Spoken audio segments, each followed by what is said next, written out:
The man accidentally fell into water contaminated with nuclear waste. By the time he got back to shore, his entire body was covered in nuclear waste. Shivering all over, he sat on the bus. He gave a small cough into his hand, and a puddle of pitch-black liquid came out of his palm. The man barely made it home, but he still felt terribly nauseous. He had no choice but to cling to the toilet and vomit violently. Then he wrapped himself in the thickest blanket, but he still shivered uncontrollably from the cold. When the man woke up the next day, he realized all his discomfort was gone. He even felt like the yogurt tasted better than before. Then he followed his friend to the construction site to pick up his paycheck. But unexpectedly, an accident happened. After a 10-second free fall, the man hit the ground with a loud bang. Dust and debris splashed up to 3 meters high. Falling from such a height, even God would have sighed in pity. But unexpectedly, the man woke up. When he sat up, he was shocked by what he saw. Panicking, he rushed back home. Once home, he quickly treated his wounds. Then he planned to watch a movie to relax. But his neighbor's noise irritated him. So he stood up and punched the door. The 10-centimeter thick door was smashed straight through. This left the neighbor across the hall completely stunned. To figure out what was going on, the man pulled the wardrobe over.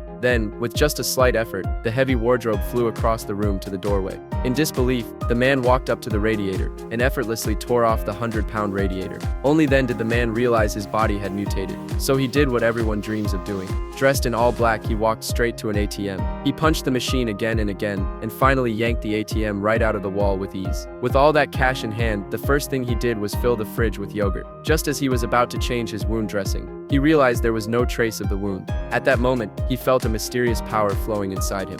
As he was about to go downstairs to get breakfast, he saw his neighbor being surrounded by a group of thugs. Being timid by nature, he didn't plan to get involved. Then the neighbor was dragged into her apartment by the thugs. Just as they were about to do something terrible,